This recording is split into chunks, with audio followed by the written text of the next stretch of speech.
ஓம் ஸ்ரீ வராகி தாயே போற்றி. என் அன்பு குழந்தையே, வஜ்ரகோசம் என என்னுடைய நாமத்தை, அதாவது சிம்ம வாகினி என என்னுடைய நாமத்தை சொல்லும் போதே நான் என்ன செய்ய போகிறேன் என்பதையும் நீ உணர்ந்திருப்பாய்தானே?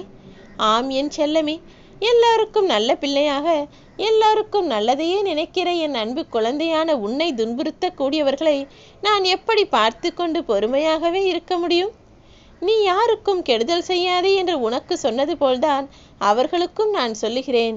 என்னுடைய வார்த்தைகளை அவர்களும் கேட்கத்தான் செய்கிறார்கள். ஆனால் ஒரு நாளும் திருந்துவது போலத்தான் காணோம். இன்னும் கூட மேலும் மேலும் தவறுகளை செய்து தன் வாழ்க்கை சந்தோஷமாய் இருப்பது நிலையானது என நினைத்து கொண்டே இந்த வாழ்க்கையில் ஆடாத ஆட்டமெல்லாம் ஆடிக்கொண்டிருக்கிறார்கள்.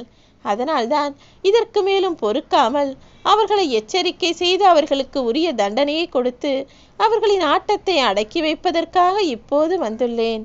என்னுடைய கோபமும் வருத்தமும் உன்மீது இல்லை என் செல்லமே. இந்த உலகத்தில் இருக்கக்கூடிய எல்லாருமே என் பிள்ளைகள்தான். அப்படி இருக்கும்போது ஒரு பிள்ளை இன்னொரு பிள்ளைக்கு கெடுதல் செய்யும் போது அதை எப்படி என்னால் பொறுமையாக பார்க்க முடியும்? அந்த கெடுதலை சரி செய்ய வேண்டியதும் என்னுடைய பொறுப்புதான். கெடுதல் செய்பவர்களை திருத்த வேண்டியதும் என்னுடைய கடமைதானே? இதோ அப்படிதான் உன் வாழ்வில் உனக்கு கெடுதல் செய்யவும் உன்னை கீழே தள்ளிவிட்டு பார்த்து சிரித்து கொண்டிருக்கும் கூட்டத்தையும் அடக்குவதற்காக வந்துவிட்டேன். உன்னை காயப்படுத்தியவர்கள் எல்லாம் இப்போது உன்னை புரிந்து கொள்ளக்கூடிய நேரம் வரப்போகிறது. உண்மை தன்மையை இழக்காமல் நீ எப்போதும் நேர்மையாக உன் வாழ்க்கை பயணத்தை தொடர்ந்து வாழ பழகிக்கொள்.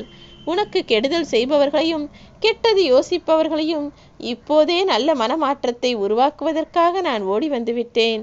நீ எதை செய்தாலும் உன்னுடைய வேலைகளில் கவனமாக முழு மனதோடு செய். உனக்கு தீங்கு செய்தவர் அதற்கு உண்டான தண்டனையை என் வசம் பெறப்போகிறார். அதை பார்த்து நீயே ஐயோ பாவம் என வருத்தப்படத்தான் போகிறாய். ஏனெனில் என் மீது நம்பிக்கையோடு இருக்கும் உன்னை கஷ்டப்படுத்துவதும் காயப்படுத்துவதும் என்னை துன்பப்படுத்தப்படுவதற்கு சமம்தானே? என்னை துன்பப்படுத்தக்கூடிய ஒருவர் எப்படி இந்த உலகில் நிம்மதியாக வாழ முடியும்? அவர் அதற்கு உண்டான தண்டனையை பெற்றே தீர வேண்டும். ஏனெனில் இந்த வராகி அம்மா எந்த அளவிற்கு அன்புள்ள அம்மாவாக இருக்கிறேனோ அதே போல தவறை செய்பவர்களுக்கு தண்டனையை கொடுக்கக்கூடிய வராகி தாயாகவும் நான் தான் இருக்கிறேன். என் அன்பு பிள்ளையான உனக்கு மிகப்பெரிய சொத்தாக இருப்பதே உன்னுடைய நிம்மதிதானே? நீ காசு பணம் சேர்த்து கோடிக்கணக்கில் சொத்து சேர்த்து வைக்கவில்லை. அப்படி இருக்கும்போது உன்னுடைய மன நிம்மதியை குலைக்கக்கூடிய வகையில் ஒருவர் உனக்கு கெடுதல் செய்கிறார் என்றால் அதை பார்த்து கொண்டு என்னால் எப்படி பொறுமை காக்க முடியும்? உன்னை மதிக்காதவர்களுக்காக நீ வருத்தப்படாதே. அவர்களுக்கு என்ன, எப்போது, எப்படி, எதை செய்ய வேண்டுமோ அதை சரியாக முறையாக செய்து அவர்களுக்கு பாடம் புகட்டி நான் புரிய வைப்பேன் என் செல்லமே. உன் எதிர்காலம் எப்படி இருக்குமோ என நினைத்துதானே கவலைப்படுகிறாய்? பொருளாதாரத்தில் இன்னும் முன்னேற்றம் எதுவுமே வரவில்லை. வசதி வாய்ப்புகளும் சொந்த வீடு கனவும் கூட இன்னும் அரங்கேறவில்லையே என நினைத்து வருத்தத்தோடு இருக்கக்கூடிய உன் வாழ்க்கையில் நான் முன்னேற்றத்தை தருவேன். தேவையில்லாமல் குழம்பி தவிக்காதே. நீ நினைத்ததெல்லாம் கூடிய விரைவில் உன் வாழ்வில் நடக்கத்தான் போகிறது. வாழ்க்கையில் ஒரு நல்ல மாற்றம் வரும் என நீ எதிர்பார்த்தபடியே இத்தனை நாட்களாக நீ எதிர்பார்த்த மாற்றத்தை இப்போது உன் வாழ்வில் கொண்டு வரப்போகிறேன். என்னதான் நீ மகிழ்ச்சியாக இருப்பது போல தெரிந்தாலும் உன் ஆழ் மனதில் ஏதோ ஒரு பயம் ஓடிக்கொண்டே இருக்கிறது தானே? சில சமயங்களில் உன் கஷ்டங்களை மறத்து நீ சிரிக்கும் வேளையிலும் கூட அந்த பயம் வந்து உன்னை பயமுறுத்துவதை நான் உணர்கிறேன். அதெல்லாம் தேவையற்ற பயம். நீ பயப்படக்கூடிய அந்த விஷயத்தை சரி செய்ய உன் வராகியம்மா நான் இருக்கிறேன். நீ வருந்தவே வேண்டாம் என் செல்லமே. எல்லா விஷயங்களையும் சரி செய்து உன் வாழ்வில் எல்லா நல்லதையும் நடத்தி கொடுப்பதற்காக நான் இருக்கிறேன். நீ சொந்த பந்தங்களோடு, உற்றார் உறவுகளோடு, நட்பு வட்டாரங்களோடு இருக்கும்போது உனக்கான உதவியை அவர்கள் மூலமாக நான் செய்வேன். என்னுடைய அருள் பார்வையும் என்னுடைய கருணை பார்வையும் உன் மீது மட்டும் இருந்து கொண்டே இருக்கும். ஆனால் யாருமே உனக்கு உதவி செய்ய ஒருவரும் வராத சூழ்நிலையில் தன்னந்தனியாய் நீ தவித்திருக்கும் போது உனக்காக நானே ஓடி வருவேன். நம்பிக்கையோடு இரு என் செல்லமே. தன்னை நல்லவர்களாக காட்டிக்கொள்வதற்காக ஒரு சிலர் உன் கண் முன்னால் நடித்து கொண்டும் பகல் வேஷம் போட்டுக்கொண்டும் இருக்கிறார்கள். வெளியில் போய் மற்றவர்களிடம் பேசும்போது உன்னை கெட்டவர்களாய் சித்தரித்து பேசுவதை நீ அறிய மாட்டாய். ஆனால் எனக்கு எல்லாம் தெரியும். உன்னிடம் பேசும்போது நல்லவர்கள் போல் பேசிக்கொண்டு வேறு ஒருவரிடம் போய் உன்னை பற்றி குறை சொல்லி குற்றம் சுமத்தி உன்னை கெட்டவனாய் சொல்லிக் கொண்டிருக்கிறார்கள். அவர்கள் நீண்ட நாட்கள் நல்லவர் வேடத்தில் சுற்ற முடியாது. இதோ அவர்களை மாற்றி அமைக்கும் எண்ணத்தோடும் அவர்களுடைய கெட்ட குணத்திற்கு ஒரு முடிவு கட்டும் விதமாகத்தான் கடும் கோபத்தில் இப்போது வந்திருக்கிறேன் என் செல்லமே. எல்லா தீய விஷயங்களையும் எல்லா தவறுகளையும் இப்போது நான் திருத்துவதற்கான நேரம் இது. நீ தனிமையில் இருக்கும்போது உன் மனதில் என்ன தோன்றுகிறது என யோசித்துப்பார். அதன் மூலமாகத்தான் உன் வாழ்க்கை தீர்மானிக்கப்படும். தனிமையில் இருக்கும்போது உன் வாழ்க்கையின் முன்னேற்றத்திற்காகவும் நல்லதிற்காகவும் நீ சிந்தனை செய்தால் அதன்படியே நான் உன் வாழ்க்கையை அமைத்து கொடுப்பேன். ஆனால் அப்போது நீ யாருக்காகவும் எதற்காகவும் கவலைப்படாமல் உன் வாழ்வின் அற்ப சந்தோஷத்திற்கான விஷயங்களை பற்றி யோசனை செய்தால் அது எப்படி உன் வாழ்க்கையை மாற்றும்? உடலை அழகுபடுத்திக் கொள்வதை விட மிக மிக முக்கியம் என்ன தெரியுமா?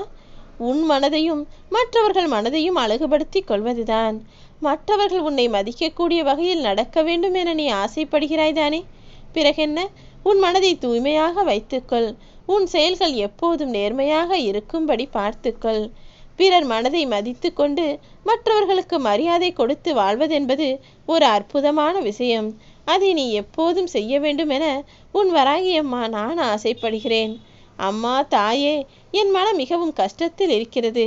எனக்கு ஆறுதல் சொல்லக்கூட ஒருவரும் இல்லை என நீ வருத்தப்பட்டு கொண்டே இருந்ததால்தான் இப்போது உனக்கான ஆறுதல் சொல்வதோடு நிறுத்தி கொள்ளாமல் உன் மனதிற்கு சந்தோஷம் கிடைக்கும்படியும் பல நல்ல விஷயங்களை செய்வதற்காக உன்னை தேடி வந்துள்ளேன். உன் வாழ்வில் இருக்கக்கூடிய மன கஷ்டத்தையும் பண கஷ்டத்தையும் கூட நான் தீர்த்து வைப்பேன் என் செல்லமே. எந்த விஷயத்தை நினைத்து நீ மனசில் கஷ்டத்தோடு உலவிக் கொண்டிருக்கிறாயோ அந்த விஷயம் என்னால் சரி செய்யப்படும். எந்த பண தேவையை நிறைவேற்ற முடியாமல் இப்போது நீ தவிக்கிறாயோ, எதை சரிப்படுத்த உனக்கு தேவையான வசதி வாய்ப்புகள் இல்லையே என நினைத்து வருந்துகிறாயோ, அது எல்லாவற்றையும் சரி செய்து துன்பங்களும் துயரங்களும் மன கஷ்டமும் பண கஷ்டமும் உன்னிடமிருந்து விலகும்படி நான் செய்வேன். கவலை கொள்ளாதே. வாழ்க்கை என்பதே ஒரு கணக்குதானே. எல்லாம் நேரத்தில் நடைபெற வேண்டும் என்பது இங்கு எல்லோருடைய விருப்பமாகவும் இருக்கிறது. ஆனால் உண்மை என்ன தெரியுமா? எது எப்போது நடக்க வேண்டுமோ அதற்கு உரிய நேரத்தில்தான் நான் நடத்தி கொடுப்பேன். நீ அவசரப்படுவதாலோ, நீ பயப்படுவதாலோ, பதட்டப்படுவதாலோ உனக்கானதை உடனே செய்து கொடுக்க முடியாது. காலத்தே பயிர் செய் என்பது போல உனக்கான நல்ல காலத்தில்தான் உனக்கான வாழ்க்கையை நீ பெற முடியும். மனிதன் வாழ்வதற்கும் கணக்கு இருக்கிறது. இந்த பூமி சுற்றுவதற்கும் ஒரு கணக்கு இருக்கிறது. நீயும் உன்னுடைய முயற்சிகளை சரியாக திட்டமிட்டு மேற்கொண்டால் நீ நினைத்த விஷயங்களில் நீ வெற்றியடையும்படி நான் உனக்கு நல்ல காலத்தை உருவாக்குவேன். காரணம் இல்லாமல் இங்கு எந்த காரியமும் நடப்பதில்லைதானே. இந்த உலகத்தில் இருக்கக்கூடிய எல்லா ஜீவராசிகளும் ஏதாவது ஒரு காரணத்தோடு தான் படைக்கப்பட்டிருக்கிறது என்பதை புரிந்துகொள். உன்னையும் அப்படி ஒரு காரணத்தோடு தான் படைத்துள்ளேன். நிச்சயம் நீ நல்ல வாழ்க்கையை உயரிய முறையில் சந்தோஷமாக வாழப்போகிறாய். ஓ